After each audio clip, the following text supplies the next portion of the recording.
The last case are known as dispersion forces, and dispersion forces are just temporary charges, and these occur in nonpolar molecules. They occur in all covalent molecules, but especially in nonpolar. This is the only kind you can have.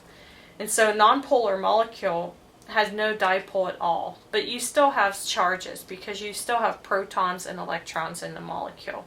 And so these are random. However, when they collide together, the temporary charges can align, and this is favorable.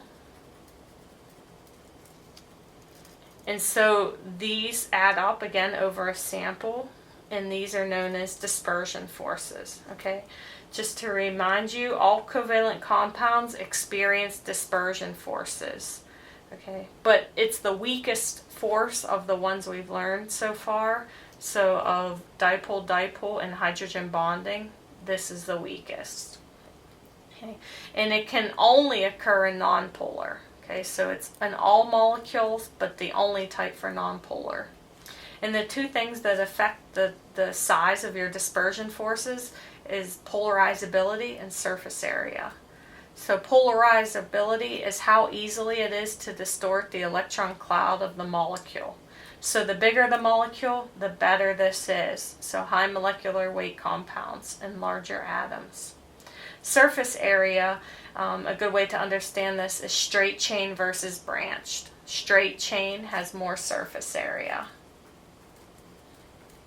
And because it has more surface area, it has higher dispersion forces. And so examples of these can be shown with these three molecules. We have decane, which is C10, and pentane, which is C5. So C10 has more carbons, more weight, higher boiling point because of polarizability. If we compare these bottom two, C5 and C5, we have the same formula, but we have a difference in boiling point. And so this bottom case is the branched isomer. So neopentane would have this structure, whereas pentane would just be your straight chain. And so this has more surface area as a straight chain and higher boiling point.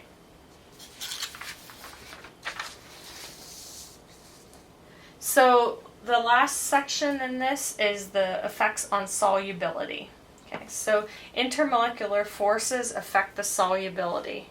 And one example we can see here is a solid dissolving in water. Okay, in this case we have an ionic solid with minus and plus charges. And so we have ion-ion forces between these. If we add it into water, water must disrupt these charges to be able to dissolve. So for example, this could be sodium chloride as the plus and minus. And so water, to be able to dissolve sodium chloride or table salt, it has to solvate or surround each ion. And this is known as hydration. Okay.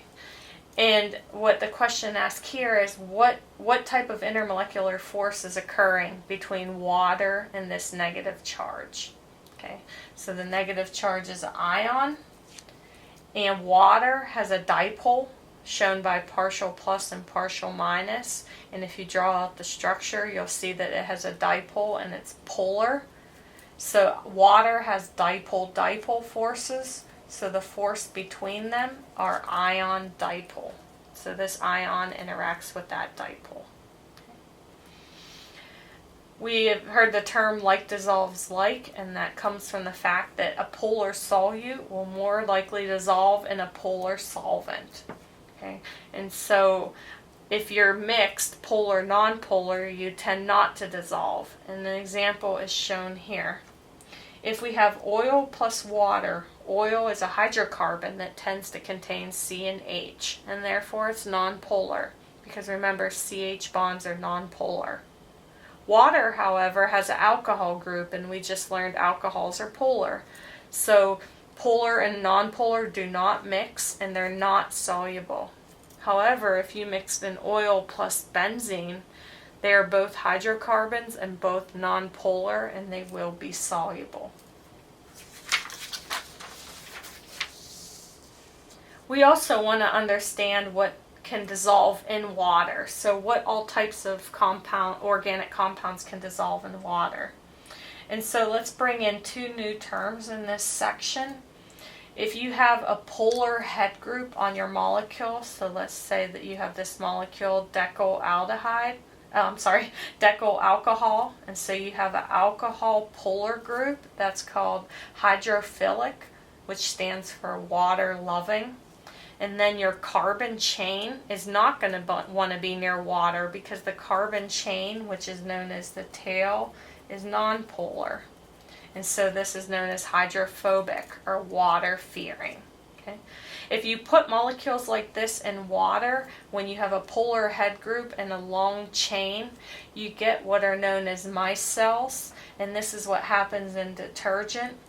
The polar head groups are signified by these circles. They arrange on the outside because they want to be near water. So you have interactions between the water and the polar head group, and then the tails all stay in the center. And your hope is that your stain is some type of grease molecule that is attracted to the center where the tails is, because it's a non-polar interaction. So for organic compounds in general, if you only have 1 to 3 carbons, you tend to be soluble in water. If you have 4 to 5 carbons, which I have shown here, even though you have a group that likes to be in water, this is a carboxylic acid, you may or may not be soluble. Once you get past 6 carbons, you are likely not to be soluble. And so just to summarize, you have an attractive forces overview chart. And so at the beginning we had talked about ion-ion forces, and then we started to discuss covalent bonds. In general, ion-ion forces are very strong, and covalent bonds in general are strong. And then we went into interactions between bonds. So these were all intermolecular forces, or IMF. Okay. So within the intermolecular forces, these are fairly weak compared to bonds. But these are important because these result in the physical properties that we observe. Okay. So if we have one practice problem to try together, say for example, we have CO2 and sodium ion. What intermolecular force will result between the two? Okay. So again, if you were starting from scratch, you would need to do the VSEPR, which we've already done for this example. And from the VSEPR, you want to draw dipoles and then determine net dipole. Okay. And as you go through these steps, if you have a net dipole, in this case we said no, we do not, it was nonpolar. And so if you are nonpolar, what type of forces can a nonpolar molecule have? Okay. Of the forces we looked at, you can only have dispersion forces. However, the question is saying, how does sodium interact with something that's nonpolar? So nonpolar and sodium. Sodium is an ion. So what interaction occurs between an ion and a nonpolar substance? The answer is ion-induced dipole.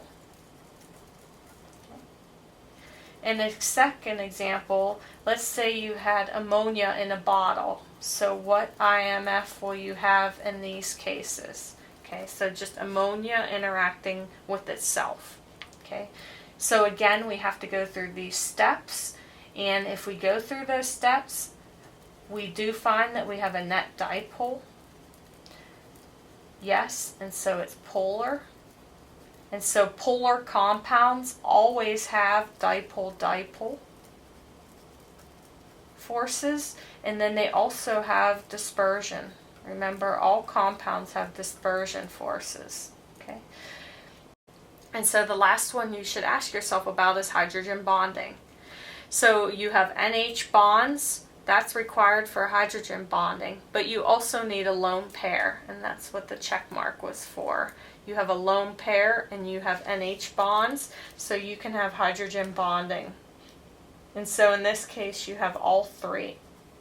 And just to show you the hydrogen bonding that would result, because you should be able to draw that, it's an interaction between a lone pair on a nitrogen and an H of another molecule.